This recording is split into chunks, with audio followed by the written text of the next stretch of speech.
ಈಗ ಸೂತ್ರದ ಭಾಗ 2 ಈಗ ನೀವು ತಿಳ್ಕೊಂಡು ಈ ಗಣಿತಗಳನ್ನ ಬಹಳ ಲಕ್ಷ್ಯ ಕೊಟ್ಟು ನೋಡ್ಬೇಕು. ಈ ಗಣಿತಗಳು ನಾವು ನಿಮಗೆ ಅಭ್ಯಾಸ ಮಾಡ್ಲಿಕ್ಕೆ ಕೊಟ್ಟಾಗ ಈ ಸೂತ್ರಗಳು ನಿಮಗೆ ಭಾಳ ಹೆಲ್ಪ್ ಆಗ್ತಾವ.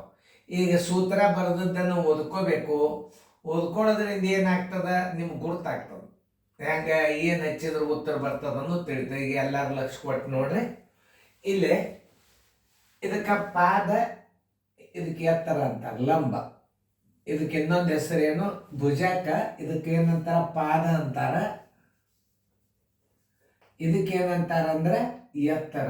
ಅಂದ್ರೆ 2 ಹೆಸರು ಇರ್ತಾವ ನೋಡಿ.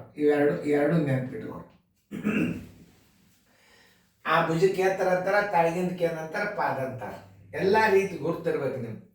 4 ಗೋಡೆಗಳ ವಿಸ್ತೀರ್ಣ ಏನು? 2 ದುಂಡು ಕೌಂಸ್ ಉದ್ದ ಪ್ಲಸ್ ಅಗಲ ಗುಂಡ್ಲೆ ಎತ್ತರ ಅಂತ ಹಿಂದಿನ ಅಭ್ಯಾಸದಾಗ ನೀವು ಓದಿರಿ. ಈಗ ಒಂದಿಷ್ಟು ಸೂತ್ರ ಅದಿಂದ ಗಣಿತಗಳು ಚಾಲು ಆಗ್ತಾವೆ. ಈಗ 4 ಗೋಡೆಗಳ ವಿಸ್ತೀರ್ಣ ಅಗಲ ಎತ್ತರ ಕೊಟ್ಟಿರ್ತಾನೆ. ಒಟ್ಟು 3 ಸಂಗತಿಗಳು ಇರ್ತಾವೆ. ಒಂದು ಉದ್ದ ಇರ್ತದೆ, ಒಂದು ಅಗಲ ಇರ್ತದೆ, ಒಂದು ಎತ್ತರ ಇರ್ತದೆ. 4 ಗೋಡೆಗಳ ವಿಸ್ತೀರ್ಣ ಕೊಟ್ಟಾಗ ಅಗಲ ಮತ್ತು ಎತ್ತರ ಕೊಟ್ಟಾನಂದ್ರೆ ನಿಮ್ಗೆ ಉದ್ದ ಬೇಕಾಗ್ತದೆ. ಅವಾಗ ನಾವು ಹೆಂಗೆ ಕಂಡು ಹಿಡಿಬೇಕಂದ್ರೆ ಉದ್ದ ಬರೋಬ್ಬರಿ 4 ಗೋಡೆಗಳ ವಿಸ್ತೀರ್ಣಕ್ಕೆ 2 ಗುಂಡ್ಲಿ ಎತ್ತರಲೆ ಭಾಗಿಸಿದಾಗ ಏನು ಬರ್ತದ? ಅದರಾಗ ನೀವು ಉದ್ದನ ಕಳೆದ್ರೆ ಅಗಲ ಬರ್ತದ, ಅಗಲನ್ನ ಕಳೆದ್ರೆ ಉದ್ದ ಬರ್ತದೆ. ಇವೆಲ್ಲ ಈಸಿ ಟ್ರಿಕ್ಸ್ಗಳನ್ನು ಕಂಡುಹಿಡಿದಂತ. 4 ಗೋಡೆಗಳ ವಿಸ್ತೀರ್ಣಕ್ಕೆ ಉದ್ದ ಮತ್ತು ವಿಸ್ತೀರ್ಣ ಉದ್ದ ಕೊಟ್ಟಾಗ ಅಗಲ ಬರೋಬ್ಬರಿ 4 ಗೋಡೆಗಳ ವಿಸ್ತೀರ್ಣಕ್ಕೆ 2 ಗುಂಡ್ಲಿ ಎತ್ತರದಿಂದ ಭಾಗಿಸಿ ನೀವು ಉದ್ದನ ಕಳೆದ್ರೆ ಅಗಲ ಬರ್ತದೆ. 4 ಗೋಡೆಗಳ ವಿಸ್ತೀರ್ಣ ಉದ್ದ ಅಗಲ ಕೊಟ್ಟಾಗ ಎತ್ತರ ಬರೋಬ್ಬರಿ ಕಂಡು ಹಿಡಿಬೇಕಾದ್ರೆ 4 ಗೋಡೆಗಳ ವಿಸ್ತೀರ್ಣಕ್ಕೆ ಪರಿಮಿತಿ 2 ದುಂಡು ಕೌಂಸ್ ಉದ್ದ ಪ್ಲಸ್ ಅಗಲದಿಂದ ಭಾಗಿಸಿದ್ರೆ ಏನಾಗ್ತದೆ? 4 ಗೋಡೆಗಳ ಎತ್ತರ ಬರ್ತವೆ. ಇಂಥ ಪಾಯಿಂಟ್ಸ್ಗಳನ್ನು ನೀವು ನೋಡಿಕೊಂಡು ಫೇರ್ದಾಗ ಬರ್ಕೊಂಡು ಓದಬೇಕು. ತ್ರಿಕೋನದ ವಿಸ್ತೀರ್ಣ ಬರೋಬ್ಬರಿ 1/2 ಗುಂಡ್ಲೆ ಪಾದ ಗುಂಡ್ಲೆ ಎತ್ತರ, 1/2 ಪಾದ ಗುಂಡ್ಲೆ ಎತ್ತರ. ಇದು ಪಾದದ ಅರ್ಧ, ಒಟ್ಟು ಪಾದ ಗುಂಡ್ಲೆ ಎತ್ತರ ಇಂಟು 1/2, 1/2 ಇಂಟು ಪಾದ ಗುಂಡ್ಲೆ ಎತ್ತರ ಅಂದ್ರೆ ಅದೇನು ಬಂದ್ಬಿಡ್ತದೆ? ತ್ರಿಕೋನದ ವಿಸ್ತೀರ್ಣ ಬರ್ತದೆ. ಒಂದು 2 ಅಕ್ಷರಗಳು ತಪ್ಪಾಗಿರ್ತಾವ, ತಿದ್ದುಕೋತ ಬೇರೆ ಓವರ್ಸೈಟ್ ಆಗಿರ್ತಾವ. ತ್ರಿಕೋನದ ಸುತ್ತಳತೆ ಬರೋಬ್ಬರಿ ಈ 3 ಬಾಹುಗಳ ಮೊತ್ತ, 1ನೇ ಬಾಹು, 2ನೇ ಬಾಹು, 3ನೇ ಬಾಹುಗಳನ್ನು ಕೂಡ್ಸೊಂಡ್ ಬಿಟ್ರೆ ಏನಾಗ್ತದೆ? 3 ಬಾಹುಗಳ ಮೊತ್ತಕ್ಕೆ ಏನಂತಾರೆ? ತ್ರಿಕೋನದ ಸುತ್ತಳತೆ, ತ್ರಿಕೋನದ ಪರಿಧಿ, ಇಷ್ಟೆಲ್ಲ ಅಂತಾರೆ. ತ್ರಿಕೋನದ ಕರ್ಣ ಅಂದ್ರೆ ನಿಮಗೆ ಇಲ್ಲಿ AC ಬರಬೇಕಾದ್ರೆ ಪೈಥಾಗೋರಸ್ ಪ್ರಮೇಯ ಪ್ರಕಾರ AC ಬರಬೇಕಾದ್ರೆ ನೀವೇನ್ ಮಾಡಬೇಕು? ABಗಳ ವರ್ಗ ಮತ್ತು BCಗಳ ವರ್ಗದ ವರ್ಗಮೂಲ ತೆಗೆದು ಬಿಟ್ರೆ ಏನ್ ಬಂದ್ಬಿಡ್ತದ? ಕರ್ಣ ಬರ್ತದೆ. ಇಲ್ಲ, ತ್ರಿಕೋನದ ಕರ್ಣ ಬರೋಬರಿ AB² ಅಂದ್ರೆ ಇಲ್ಲಿ ಏನ್ ಭುಜ ಕೊಟ್ಟ ಅದರ ವರ್ಗ ಪ್ಲಸ್ ಈ ಪಾದದ ವರ್ಗದ ಸ್ಕ್ವೇರ್ ರೂಟ್ ವರ್ಗಮೂಲ ತೆಗೆದು ಬಿಡಕ್ಕೆ, 2 ಕೂಡಿಸಿ ವರ್ಗಮೂಲ ತೆಗೆದ್ರೆ ಅಂದ್ರೆ ಕರ್ಣ ಬರ್ತದೆ.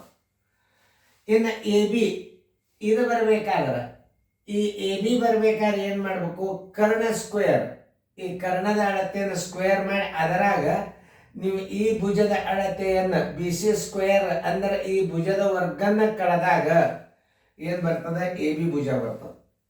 ಇನ್ನು BC ಬರಬೇಕಾದ್ರೆ AC² ಮೈನಸ್ AB² ಮಾಡಿ ವರ್ಗಮೂಲ ತೆಗೆದ್ರೆ ಅಂದ್ರೆ BC ಬರ್ತದೆ. ಘನಾಕೃತಿ ಮೇಲ್ಮೈ ವಿಸ್ತೀರ್ಣ ಅಂದ್ರೆ ಘನ ಅಂದ್ರೆ ಎಲ್ಲ ಬಾವು 6 ಬಾವು ಮುಖಗಳು, ಒಂದು ಘನಕ್ಕೆ 6 ಮುಖ ಇರ್ತಾವ. ಅವು ಆ ಮುಖಗಳು ಏನಿರ್ತಾವ ವರ್ಗಾಕಾರದಿರ್ತದ. ಅದು ಒಂದು ಸಲ ಭುಜ ಕೊಟ್ಟು ಬಿಟ್ರೆ 6 ಗುಂಡ್ಲೆ ಭುಜ ಸ್ಕ್ವೇರ್ ಮಾಡಿಬಿಟ್ರೆ ಏನು ಬರ್ತದೆ? ಘನಾಕೃತಿ ಮೇಲ್ಮೈ ವಿಸ್ತೀರ್ಣ ಬರ್ತದೆ.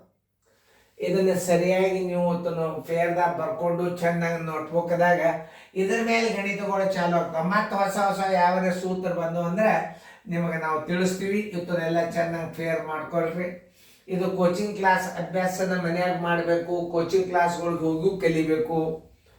ಆಮೇಲೆ ನೀವು ಎಷ್ಟು ರಿವಿಷನ್ ಮನೆಯೊಳಗೆ ಮಾಡ್ತೀರಿ, ಮೆರಿಟ್ ಸೆಲೆಕ್ಷನ್ ಆಗ್ತೀರಿ. ಆಮೇಲೆ ರೀಸನಿಂಗ್ ಬರ್ತಾವ, ಗದ್ಯ ಭಾಗ ಬರ್ತಾವ. ರೀಸನಿಂಗನ್ನು ಮನ್ಯಾಗ ನೀವು ನೋಡ್ಕೋತಿದ್ರಿ ಅಂದ್ರೆ ನೀವು ಎಲ್ಲಿ ಬೇಕಾದ್ರೆ ರೀಸನಿಂಗ್ ಪಟ್ನ ಆನ್ಸರ್ ಹಾಕಿಬಿಡ್ತೀರಿ. ಅದನ್ನು ಅಭ್ಯಾಸದ ಬಗ್ಗೆ ಕೇರ್ ಇರಬೇಕು. ಇವು ದಿನಾಲು ಸ್ಟೇಟಸ್ನೇ ಬರ್ತಿರ್ತದೆ ಅಭ್ಯಾಸ. ಸ್ಟೇಟಸ್ ಯಾರು ನನ್ನ ನಂಬರ್ ಸೇವ್ ಮಾಡ್ಕೊಂಡಿರ್ತೀರಿ. ವಿದ್ಯಾರ್ಥಿ ಹೆಸರು ಬರ್ದವ್ರಿಗೆ ಅಷ್ಟೇ ನಾವು ಇದನ್ನು ಮಾಡ್ತೀವಿ, ಆಯ್ತಾ? ಸೇವ್ ಹಾಯ್ ಕಳಿಸ್ತೀವಿ ಅಂದ್ರೆ ನಿಮಗೆ ಆಟೋಮೆಟಿಕ್ಲಿ ಸ್ಟೇಟಸ್ನಾಗ ಅಭ್ಯಾಸ ಬರ್ತದೆ.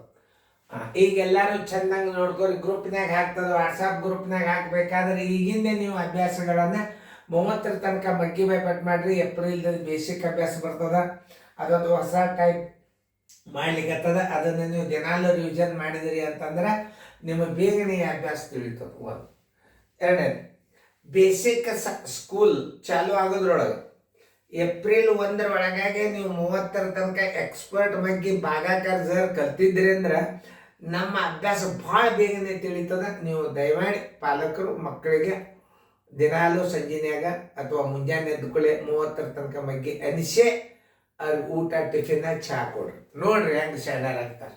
ನಾವು ಹಾಗೆ ಮಾಡ್ತಿದ್ರು ಮನೆಯೊಳಗೆ, ನೀವು ಹಂಗೆ ಮಾಡ್ರಿ. ಚೆನ್ನಾಗಿ ಬರ್ಕೋರಿ ಫೇರ್